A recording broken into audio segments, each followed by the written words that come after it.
For all that celebrations are magnificent, at the heart of the pageantry is a simple message: service. The monarchy did not announce an abdication. No flags were lowered, no bells were rung, and no crowds were summoned outside Buckingham Palace. Yet behind one closed door, King Charles made a decision that altered the future of the crown. But here's what they didn't say out loud. This wasn't just about exhaustion. This wasn't just about age. This was about control. Quiet control. Dangerous control. The kind that doesn't collapse a monarchy overnight but slowly suffocates it from within. King Charles didn't call Prince William for a routine update. No, that early morning summons to Clarence House alone, without Catherine, without aides, felt like something else entirely. Why the secrecy? Why the urgency? And more importantly, why the silence afterward? Because inside that room, something shifted. King Charles, visibly drained, didn't speak like a man in command. He spoke like a man who had just realized he had been managed, controlled, shielded from the truth about his own condition. Think about that. A reigning monarch, not fully aware of how serious things had become. How does that even happen? Someone made it happen. And Prince William knew it the moment he walked in. The dispatch box sitting closed beside King Charles wasn't just a prop, it was a signal. Something official had been tampered with. Something important had been filtered before reaching the one man it was meant for. And when King Charles finally admitted that medical warnings had been softened, removed, hidden entirely from briefing folders, everything stopped making sense in a very dangerous way. Who would dare to do that? And why? Prince William didn't react like an heir. He reacted like someone who had just uncovered a pattern. Because this wasn't one mistake. This was repeated, calculated, sustained over weeks. A manipulated schedule, a pressured king. A system that kept pushing him forward, even when it knew the risk. And here's where it gets darker. The transition had already started, before Prince William even knew. Meetings in Prince William's name, papers redirected, briefings scheduled, decisions quietly shifting behind the scenes. That means someone didn't just hide the truth, they planned for what would happen next, without telling him, without telling King Charles. Let that sink in. Prince William walked into Clarence House thinking he was being asked to support his father, but walked out realizing he had been placed between the crown and a threat already inside it. And then came the moment that changed everything. King Charles named the person responsible. We don't hear the name, we don't see the reaction fully, but we know what happened next. Prince William froze, completely still, because whatever he heard wasn't just shocking, it was personal. And suddenly, this wasn't about health anymore. This was about trust. Broken trust. Inside the palace, inside the system designed to protect the monarch. But the silence didn't end there. Prince William sat alone in the car afterward, Catherine's message waiting. A simple question: is everything all right? And yet, how do you answer that when the truth could shake everything? Because this wasn't just about King Charles. This was about Catherine, about George, about Charlotte and Louis, about a future that had just been dragged forward without warning. A future Prince William had always expected, but never like this. Not like a takeover, not like a rescue mission. And when Prince William finally told Catherine, the truth didn't land gently. It shattered the illusion of time. King Charles wasn't just stepping back from appearances. He was surrendering control of the very spaces that defined his reign: strategic meetings, briefings, decisions that only the sovereign handled. That's not rest. That's a shift in power. And Catherine saw it immediately. But here's the detail that doesn't sit right: the missing signature on the timetable. One blank approval line. One absent name. The same advisor accused of hiding the warnings. So the question becomes unavoidable. Was this negligence? Or was this orchestrated? Because weeks earlier, at that state banquet, something already felt off. King Charles losing focus mid-speech, gripping the table, pushing through visible strain while the room applauded like nothing was wrong. Prince William saw it. Camilla saw it. But someone else allowed it to continue.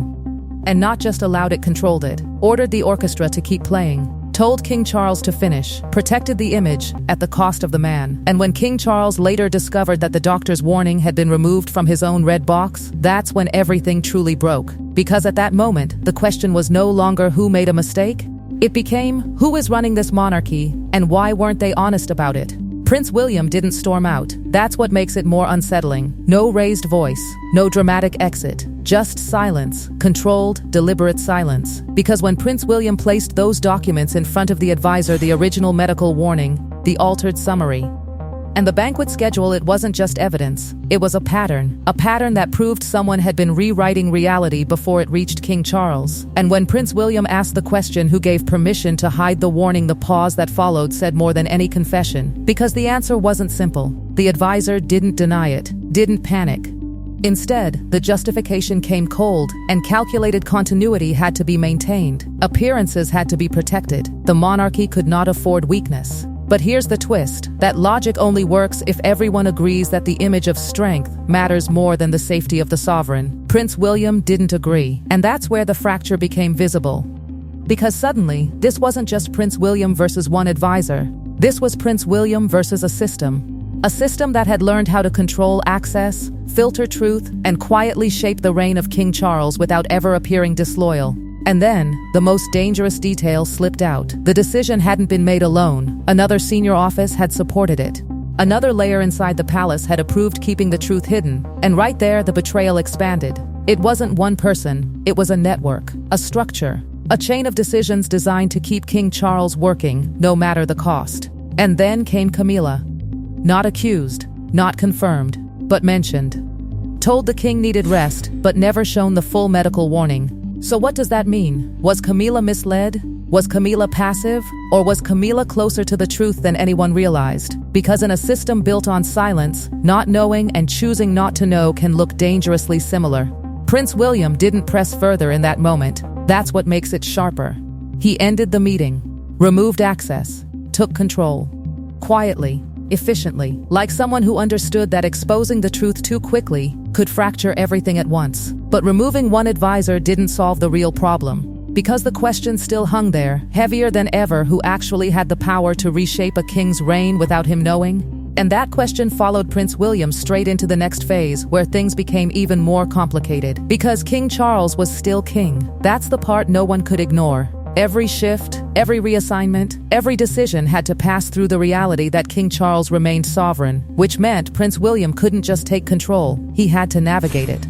Carefully, precisely, every move watched, every step measured. And when the advisors gathered behind closed doors, something almost unthinkable happened. They began discussing how much power King Charles could safely continue to hold. Imagine that moment. A reigning monarch, listening as others decide his limits. And when duties started being removed, overseas visits, meetings, ceremonies, it wasn't framed as loss. It was framed as protection. But King Charles heard the truth underneath. He heard his reign being reduced, piece by piece, decision by decision. And for a moment, the room went silent again. When King Charles asked one simple question: did anyone still believe he was capable? No one answered. Except Prince William. Because Prince William didn't allow that narrative to settle, didn't allow the language of removal to define what was happening. Prince William pushed back, rejected the idea that King Charles was being replaced, insisted this was delegation, not defeat. But even as Prince William defended King Charles, something else surfaced. Contingency papers, already prepared. A temporary regency plan, drafted before King Charles even knew the truth had been hidden. That means someone expected a collapse, planned for it, and still allowed the schedule to continue. That's not caution, that's calculation. And when King Charles finally signed the order granting Prince William expanded control, deeper access, direct oversight, it wasn't just administrative, it was personal. Because in that moment, King Charles wasn't just protecting the crown. King Charles was admitting something far more difficult. The system around him could no longer be trusted, and Prince William became the safeguard. But that decision didn't stay contained. Because the moment Prince William's authority reached beyond King Charles, it reached Camilla. Schedules changed, roles shifted. Influence moved, quietly, but unmistakably. And when Camilla saw events reassigned, decisions made without her knowledge, the realization hit hard: this transition wasn't just about protecting King Charles anymore. It was changing the structure around him, and possibly reducing her place within it. Then came the discovery that pushed everything into deeper suspicion. Altered records, hidden correspondences, a private archive being built, one that suggested King Charles had knowingly accepted every risk, a defense prepared in advance, which raises a chilling possibility: someone expected to be questioned and prepared their version of the truth before anyone could ask. And then Prince William received that recovered message from Camilla's household. Not proof, not confirmation, but enough to shift the atmosphere, because now the line between fear and ambition became impossible to see clearly. And at the center of it all stood King Charles, watching the palace divide around him, not because of an external threat, but because of something far more dangerous, a system that had learned to operate without complete honesty. And now the real question remains: was this crisis truly resolved, or did it only expose a deeper structure still hiding inside the monarchy?